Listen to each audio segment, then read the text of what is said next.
Boa noite a todos. Agradecemos a Jesus a oportunidade de estarmos mais uma vez reunidos para esta reunião virtual, para este encontro virtual, mas com os nossos corações emanados em muitas vibrações positivas, com os nossos corações motivados para este momento, para este encontro presencial com Jesus, com a irmã Sheila e com todos os nossos mentores amigos que nos auxiliam na coordenação das atividades do Centro Espírita Irmã Sheila. E com este bom ânimo, com os corações abertos e repletos de alegria por estarmos aqui juntos mais uma vez, rogamos a Jesus a proteção generosa dos mentores amigos para que nos auxiliem e nos conduzam por estes instantes, lembrando aos nossos irmãos que ao final teremos o passe virtual e a fluidificação das águas. Com a prece nos ensinada por nosso querido Mestre Jesus, vamos elevar então os nossos pensamentos com a certeza de que estamos amparados, guiados e coordenados.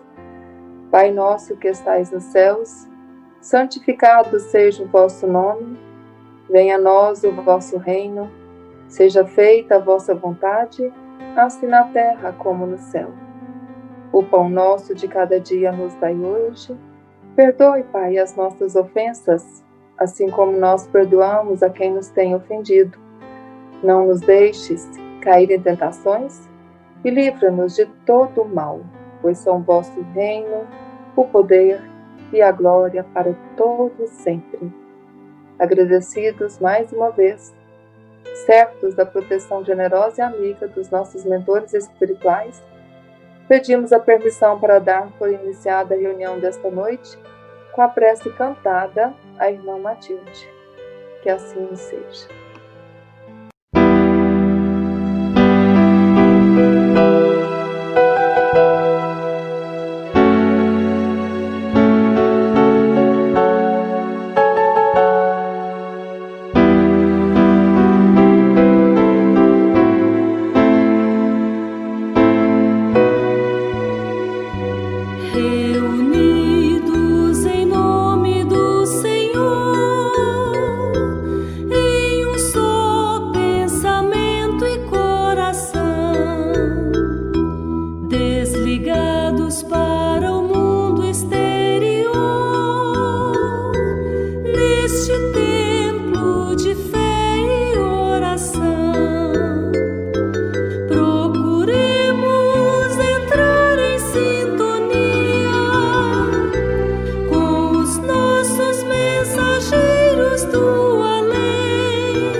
Boa noite a todos os irmãos.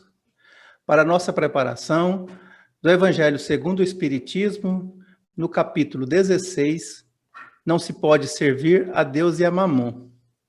Instruções dos Espíritos, a verdadeira propriedade. O homem só possui em plena propriedade aquilo que lhe é dado levar deste mundo. Do que encontra ao chegar e deixa ao partir, goza ele enquanto aqui permanece.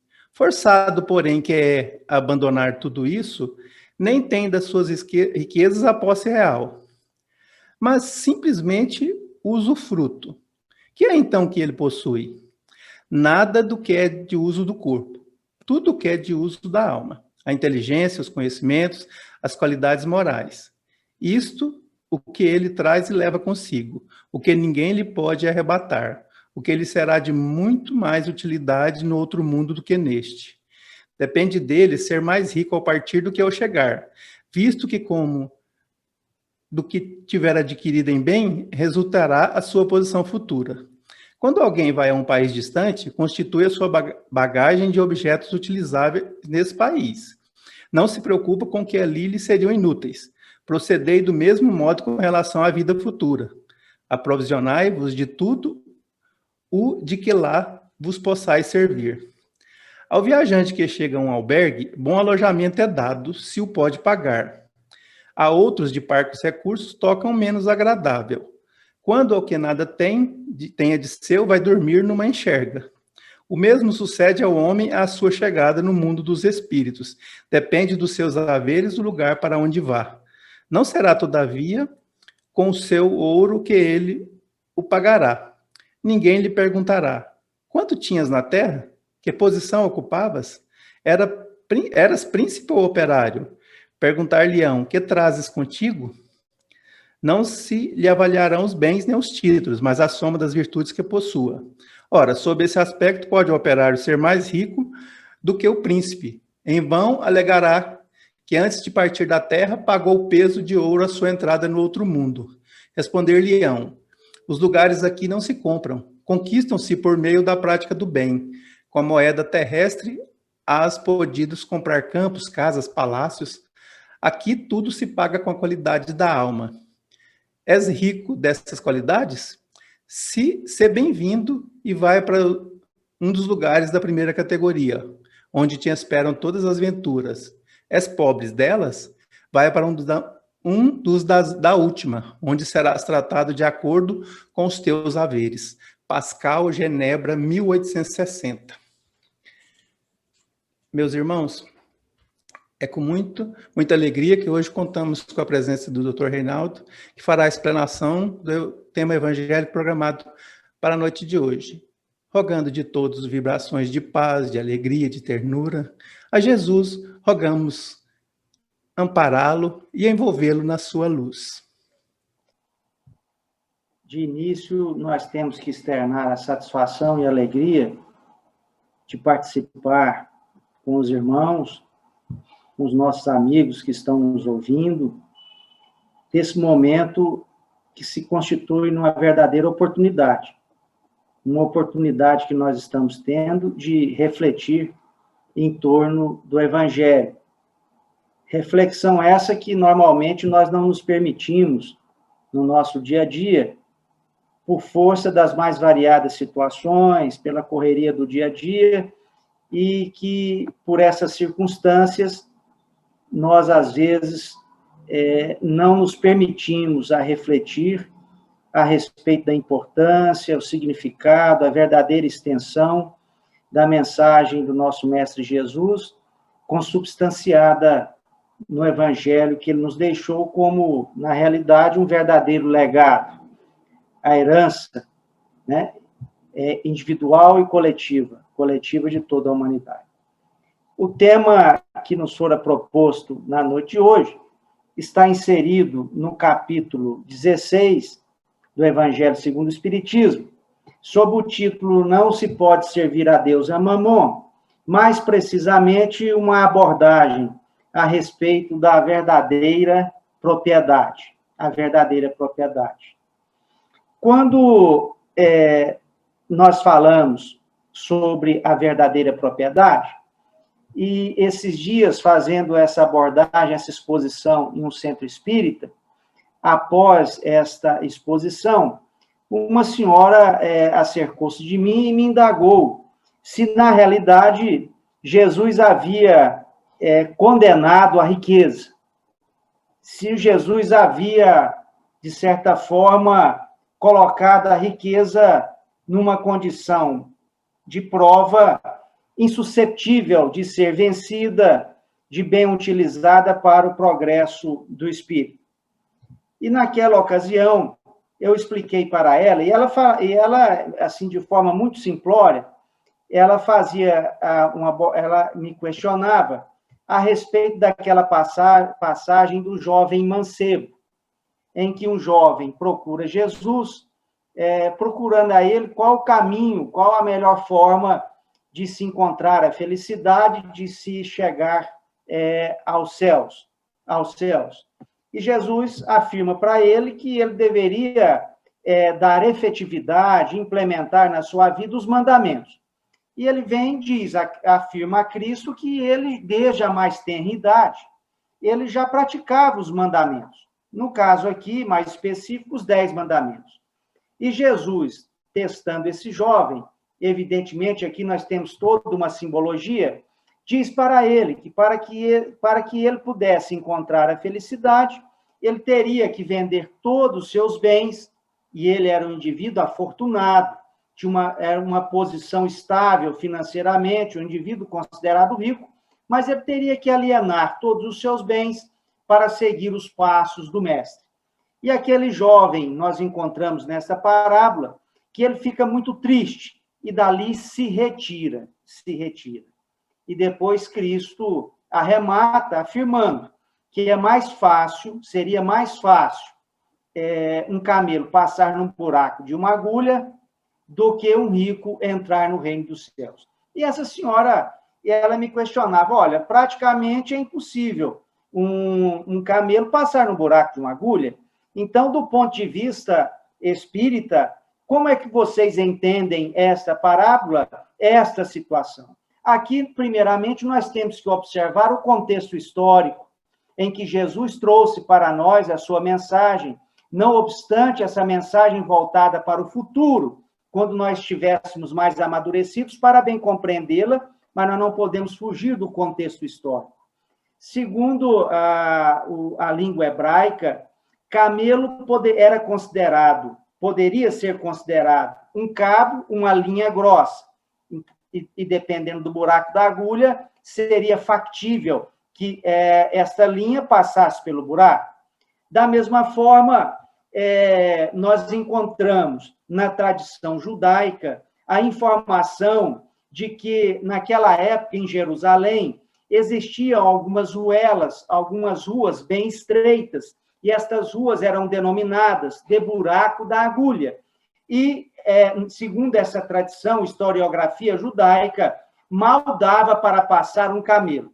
Então, ou Jesus queria dizer a respeito desta linha grossa, ou estava dizendo a respeito dessas pequenas ruas estreitas, para demonstrar a dificuldade que a riqueza pode proporcionar como uma prova colocada à frente dos espíritos que dela necessitarem.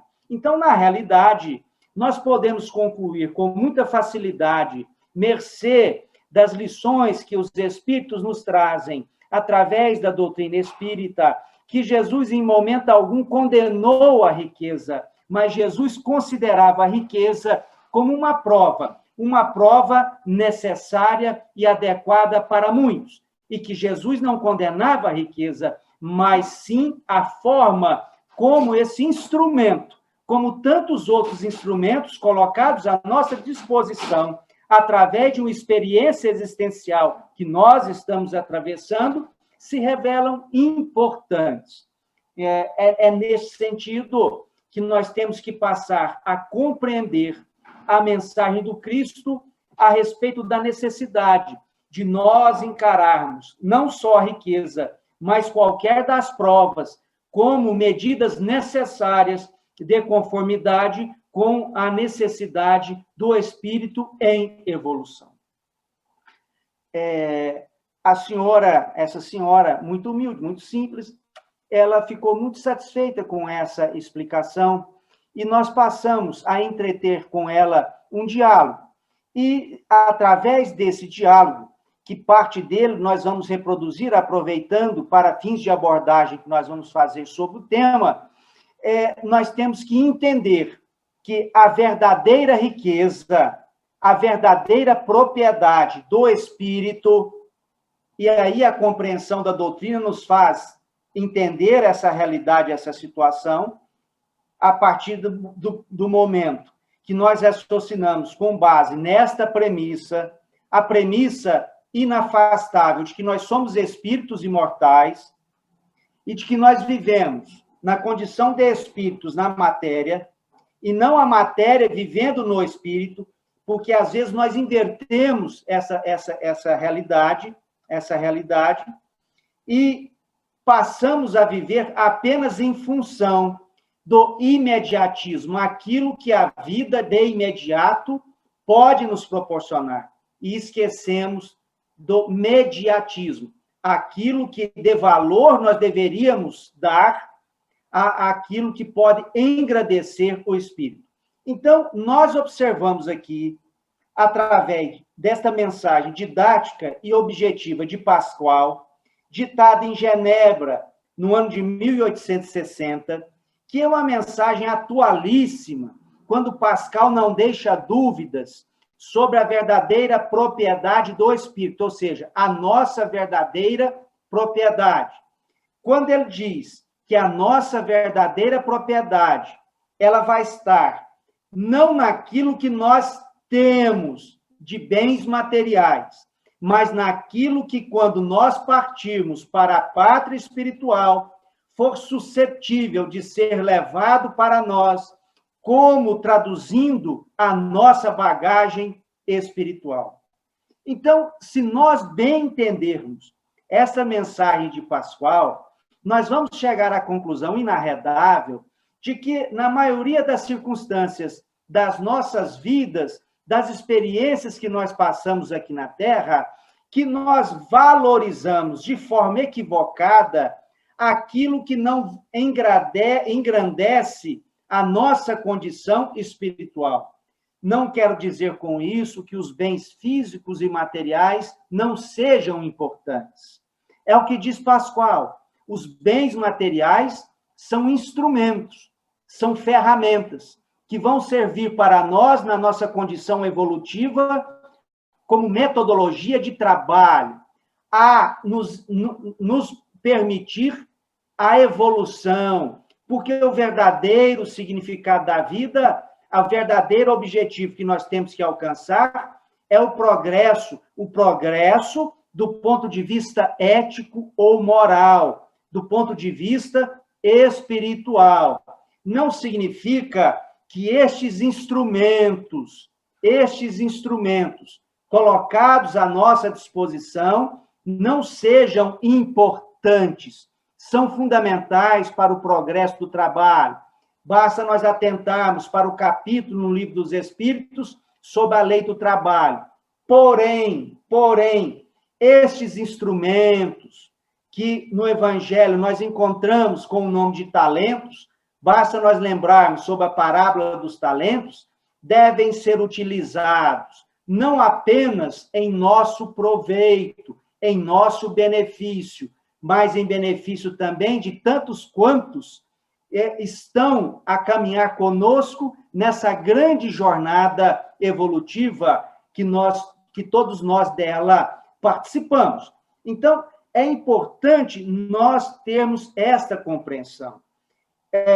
O grande empresário, aquele que detém vastas propriedades, se ele adota as suas propriedades para gerar emprego, o empresário que gera emprego, trata condignamente todos aqueles que dele dependem, evidentemente que ele está no caminho adequado, utilizando-se daquilo que Deus lhe proporcionou como talento nesta existência, para atender não apenas às suas necessidades, mas também às necessidades do próximo, do nosso semelhante. Portanto, a verdadeira propriedade reside nos valores morais ou espirituais. Eu gosto muito quando Pascal, em determinado ponto dessa mensagem, ele assevera, ele assinala de forma peremptória o seguinte, eu peço aqui licença para transcrever, para ler, né? Porque quando nós chegarmos no plano espiritual, não vão perguntar para nós, quanto tinhas na Terra? Porque, na verdade, nós não vamos ser distinguidos e essa distinção, através de uma situação que nós vamos nos colocar frente à nossa própria consciência, em relação àquilo que nós tivemos aqui na Terra, mas o que nós fizemos daquilo que nós tínhamos aqui na Terra. Eu sempre falo, eu sempre afirmo, quando alguém me procura, qual que é a sua posição social, qual a sua função, qual o seu trabalho, qual a sua profissão, eu sempre digo, eu gosto de afirmar, tem pessoas que começam a rir, mas é a realidade. Eu não sou, eu estou. Nós não somos, nós estamos. Nós estamos ocupando na Terra, nesta jornada evolutiva, nesta existência que é singular e importantíssima para nós, nós estamos ocupando determinados espaços, determinadas profissões, determinadas condições sociais. Mas, na verdade, tudo isso é precário, é provisório, é temporário. E vão perguntar para nós, quando nós chegarmos numa pátria espiritual, o que nós tínhamos, qual era a nossa profissão, as nossas atividades, qual seria a nossa condição no seio da sociedade, se eu ocupava a posição X ou Y na escala social criada pelos homens? Não, nada disso terá importância. O que terá importância, como deixa bem claro Pascoal, vai ser a nossa bagagem espiritual. E a nossa bagagem espiritual e a nossa real propriedade não vai estar em nada disso. Mas vão perguntar, e aqui isso é simbólico, evidentemente, porque todas essas indagações serão levadas a efeito através de um confronto que nós teremos como grande desafio, um confronto com a nossa consciência, com o nosso eu individual. E isso nos será cobrado. E essa cobrança vai partir de nós mesmos, à medida que nós adquirimos a consciência do tempo que nós tenhamos perdido. Eu me recordo bem que o Chico sempre dizia que talvez uma das maiores decepções que o espírito pode sofrer ao desencarnar é chegar lá no plano espiritual e se conscientizar do tempo perdido,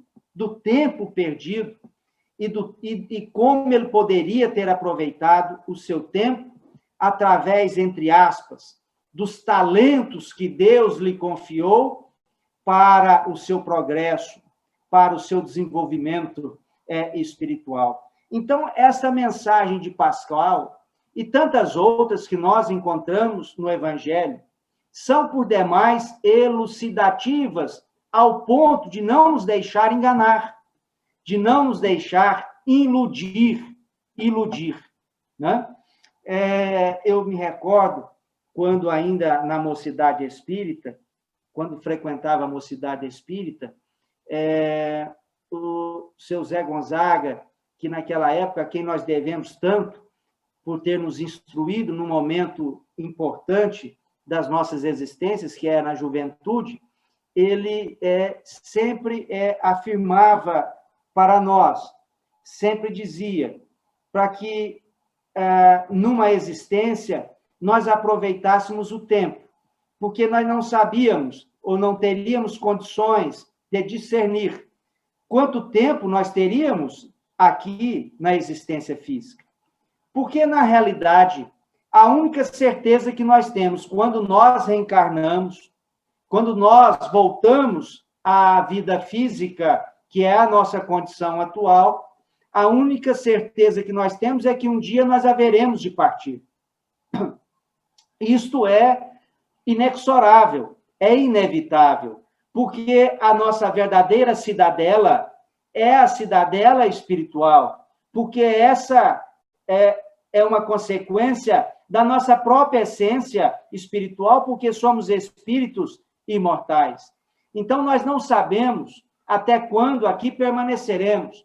Então, nós temos que viver, dizia esse grande amigo que já partiu para a pátria espiritual, que nós temos que aproveitar o dia que se faz propício para nós e adequado, como se fosse o último, porque nós não sabemos do amanhã o que nos espera do ponto de vista da nossa continuidade existencial aqui na Terra, porque viveremos sempre, mas se ainda teremos outras oportunidades a experimentar de conformidade com o nosso merecimento e, principalmente, as nossas necessidades. Por isso é que, quando nós tratamos deste texto, deste capítulo, através da lição de Pascoal, nós aqui observamos que Pascoal, ele não tergiversa, ele é objetivo, didático e objetivo. Ele deixa claro para nós que vai depender de nós, quando partirmos da Terra, chegarmos no plano espiritual melhor do que quando chegamos. Mas isso vai ficar na dependência da nossa conduta e na circunstância de nós irmos ao encontro dos nossos grandes desafios. E o nosso grande desafio é vencer a nós mesmos. Vencer, ultrapassar as barreiras que ainda nos acrisolam, nos pródromos de um movimento negativo que nos impede de progredir. Ou seja, eu sempre lembro que o Chico dizia que nós não devemos ter medo de nada, a não ser medo daquilo que nós temos no nosso íntimo, no nosso interior. Então, é necessário que a gente faça essa reflexão, que a gente medite a respeito destas questões. Até que ponto eu estou agindo ou estou buscando agir de conformidade com a mensagem crística, com a mensagem do Cristo. Porque, na verdade, naquela parábola do mancebo, quando Jesus disse para ele, olha que interessante, vá e vende tudo, aliena tudo. Jesus sabia que ele era um indivíduo aquinhoado, do ponto de vista material. Mas aquele rapaz, ele poderia ter redarguido. Ele poderia, por exemplo, ter dado uma demonstração de que ele, pelo menos, tinha a intenção de alterar o seu comportamento, de dar um novo sentido à sua vida. Ele poderia ter perguntado a Jesus, mas eu não posso vender apenas parte? Eu não posso vender apenas parcela ou parte do meu patrimônio? Mas não, mas nem isso o tocou. Porque se ele dissesse para Jesus, naquela ocasião, mas eu não posso vender parte, eu vou dispor de parte do meu patrimônio, ele estava sinalizando que, pelo menos, ele estava se dispondo a mudar, se dispondo a alterar, a ter uma mudança comportamental, a alterar o caminho, a rota até então por ele trilhado. E essa é a nossa situação. Porque se nós indagarmos, é fácil mudar? É fácil alterar o comportamento? O que nós vamos responder?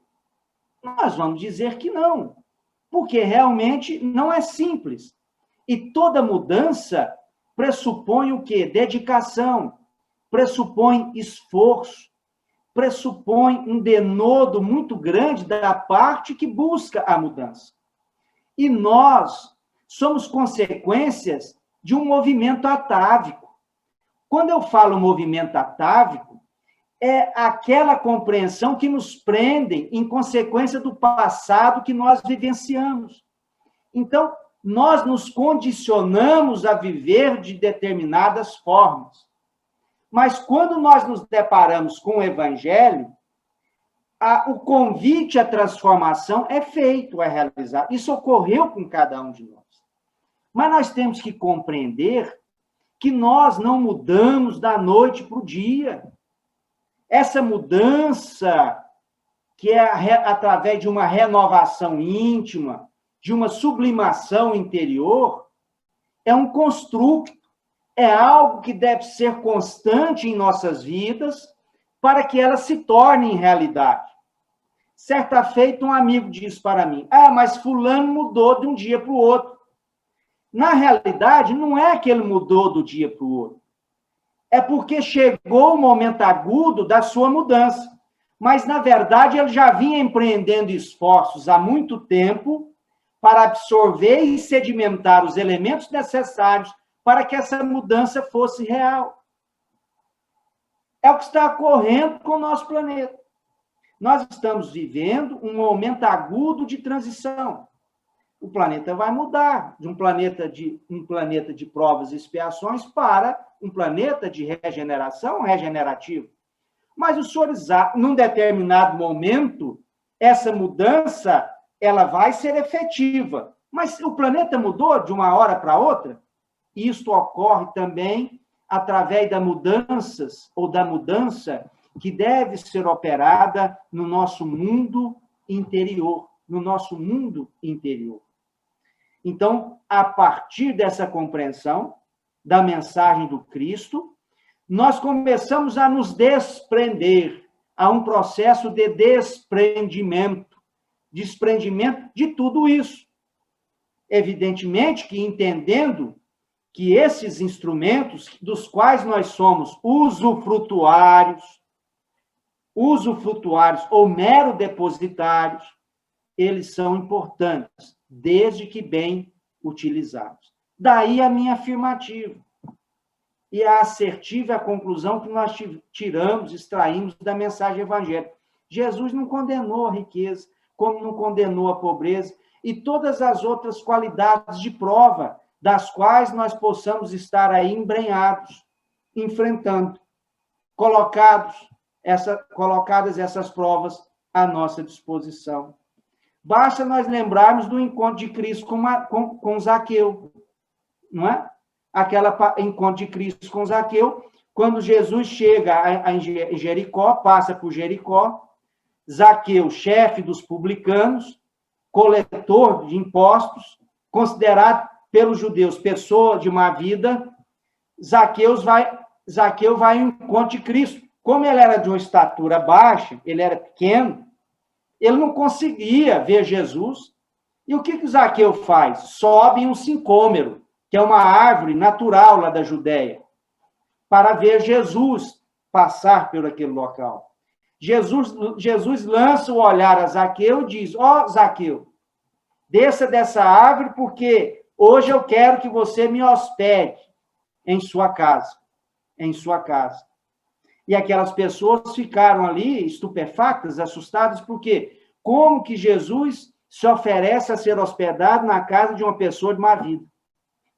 Mas Jesus conhece, né, toda a nossa condição, conhece o nosso psiquismo e conhecia, sabia que Zaqueu era uma pessoa boa e que Zaqueu praticava a caridade, já auxiliava as pessoas. E ali Jesus chegando, Zaqueu ainda disse para ele que doaria metade do seu patrimônio. E se tivesse feito mal a alguém, indenizaria a todos. Mas o que, às vezes, as obras não traduzem, mas nós encontramos, por exemplo, em Humberto Campos, é que Zaqueu era uma pessoa de coração nobre, caridosa. Era rico, mas utilizava-se daquilo que possuía, não só em seu benefício. Na realidade, se nós formos bem entender e buscar assimilar a mensagem do Cristo, nós vamos chegar à conclusão que o grande óbice ao nosso progresso é aquilo que nós conhecemos com o nome de egoísmo. Egoísmo é que nos impede prosseguirmos como nós deveríamos nessa grande marcha evolutiva. E aí, como diz Emmanuel, nós temos que nos esforçar para derrubar as cortinas do eu e buscar vencer o mundo e não vencer no mundo. Porque, como dizia Jesus, o que adianta vencer no mundo e perder a alma? E dizia Cristo que a vida de um homem não consiste na abundância das coisas materiais que ele possui. Poderíamos ir além quando Cristo afirmava que o reino de Deus não vem com aparência exterior, que o reino de Deus é uma construção que tem que ser implementada, idealizada no íntimo de cada um de nós. E que nós, como os espíritos imortais, temos que compreender, entender, em toda a sua extensão, o verdadeiro significado da vida. dar a ela o seu verdadeiro sentido e buscar adaptar a nossa vida ao Evangelho do Cristo. E não fazer o contrário. Às vezes, nós buscamos fazer com que o Evangelho se adapte às nossas necessidades, à nossa realidade, quando, na verdade, deve ser o contrário. Então, a mensagem do Cristo é, por demais, elucidadora, ao ponto que confortadora, mas nos esclarece, nos explica, nos indica os caminhos que devemos percorrer e como percorrer esse caminho, ao ponto de nós podermos asseverar que o Evangelho deve ser agora e sempre para nós, todos nós, um verdadeiro roteiro, porque Jesus é o caminho, a verdade e a vida. Eu vou ficando por aqui, porque o nosso tempo já se esvai, já se esgota. Agradecendo a todos pela paciência em nos ouvir, E que Jesus nos ilumine, nos abençoe, nos fortaleça, para que possamos vencer a nós mesmos e nos tornarmos em pessoas melhores a cada dia, através da absorção da sua mensagem e da exteriorização dessa mensagem através da nossa conduta, aonde quer que nós estejamos. Porque na reencarnação não existe erros, não existe equívocos. Nos encontramos aonde devemos estar, na hora certa, no lugar certo, com o núcleo familiar adequado às nossas necessidades. E que nós possamos colocar os talentos, aquilo que Deus nos proporciona nessa existência, em benefício não só nosso, mas em benefício dos nossos semelhantes, através do desenvolvimento de um sentimento máter, que é o sentimento de amor, para que assim possamos angariar a verdadeira propriedade, que são os valores morais. Que assim seja. Muito obrigado pela atenção. Nós agradecemos ao nosso irmão Reinaldo pela excelente palestra da noite e pedimos a Jesus que continue amparando esse irmão, a fim de que ele possa sempre trazer essas mensagens esclarecedoras do Evangelho. E agora, prezados irmãos, vamos passar para o momento do passe virtual. E para que este mistério seja alcançado, eu conclamo a todos os irmãos presentes a esta reunião, para que fiquem bem relaxados em suas cadeiras, nas suas poltronas, ou nas suas camas, no local onde estiverem. E assim, para procedermos a esse relaxamento, eu rogo para os irmãos, façam um exercício respiratório.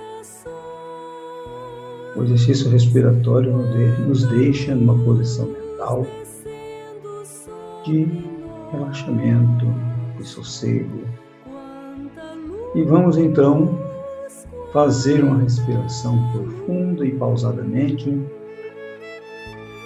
inspirando pelas narinas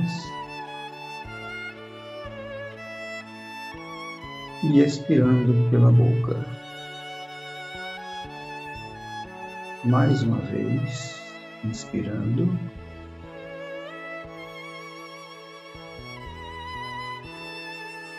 profundamente e expirando. E assim nos encontramos numa posição de bem-estar, de equilíbrio. E podemos mais facilmente visualizar a figura meiga de Jesus entre nós. O meigo Rabi da Galileia, que há mais de 2000 anos, quando aqui esteve presencialmente, nos disse que aonde estivessem 2 ou mais pessoas reunidas em seu nome, e ali ele estaria. E com a fé que este momento nos proporciona, de enlevo espiritual, nós cremos na presença do Mestre bem como na presença dos irmãos trabalhadores da casa de Sheila. Aqueles que são coordenados pela nossa diretora espiritual, a irmã Sheila, e que estão nesse momento nos amparando e equilibrando as nossas forças mentais e espirituais, a fim de que as nossas energias estejam completamente harmonizadas com o momento que ora estamos passando. E no coração de Jesus, que lá do seu trono de glória,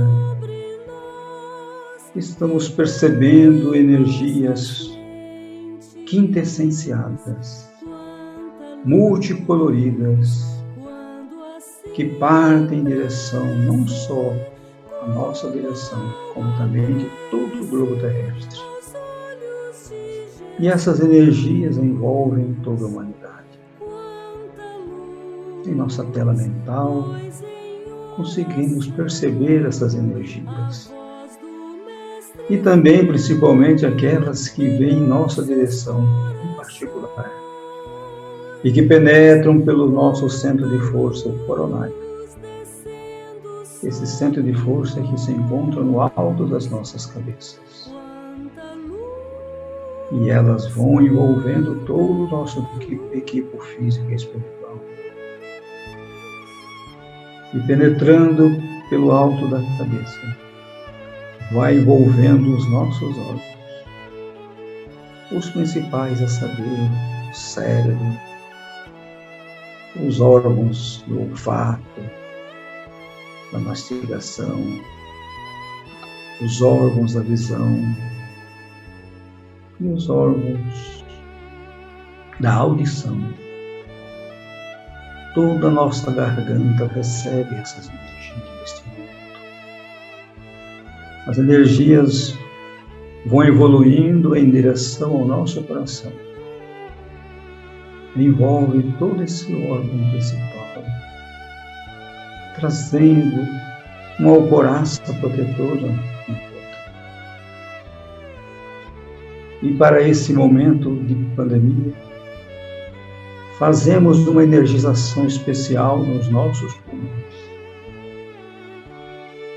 dando uma couraça protetora também para os nossos pulmões, a fim de que seja afastada todas as vibrações negativas que tentarem se aproximar desses órgãos. O nosso pâncreas, nosso baço, estômago, o fígado, nossos intestinos, bexiga e demais órgãos inferiores. Toda a nossa pele está sendo envolvida também por essa energia, bem como a nossa ossatura. E uma imensa sensação de bem-estar está envolvendo o nosso campo energético. Corpo físico e espiritual está com as energias positivas do bem e do mal. Mestre amado Jesus, agradecemos por tudo que recebemos, mas também queremos pedir-te, Mestre amado, que permita esses benfeitores que se encontram ao nosso lado e que sempre atende às nossas rogativas, para que, seguindo as energias do nosso pensamento, possa visitar aqueles irmãos a quem escrevemos nos nossos livros de orações os seus respectivos nomes. E ao vibrarmos no frontal de cada um desses irmãos, eles também estão recebendo o impacto dessas vibrações poderosas do bem e do mal. Todo o campo energético desses irmãos estão sendo envolvidos neste momento uma luz, uma energia cristalina esverdeada, que a luz da cura envolve nos órgãos desses queridos irmãos. E também aqueles que listamos os nomes nos nossos cadernos como desencarnados. Esses nossos queridos que já partiram para a pátria espiritual também sejam envolvidos por esta luz. Vibremos, prezados irmãos, a figura de cada um deles, a fim de que esses irmãos recebam aonde estiverem, nas escolas ou nos hospitais da espiritualidade, essas energias do bem e do amor, a fim de que esses irmãos sigam harmonizados rumo à sua evolução espiritual. E assim, neste momento, somos eternamente agradecidos, Senhor, mas também queremos fazer mais um pedido, para que esses irmãos, em visitando os participantes desta reunião, que já colocaram as suas águas nos copos e nas garrafas, a fim de que elas sejam transformadas, que elas possam, assim, receber essas energias que as transformem no remédio, porque ao bebermos dela com fé, sentiremos o renovar das nossas energias, tanto as físicas quanto as espirituais. E por tudo, Senhor Jesus, nós vos agradecemos. Agradecemos também pelo que já recebemos e pelo que receberemos. Nesta oportunidade, encerramos este momento de vibração. E queremos, Mestre amado, rogar que tantas outras oportunidades de reuniões iguais a esta, possam nos ser concedidas, a fim de que possamos cada vez mais burilar o nosso espírito.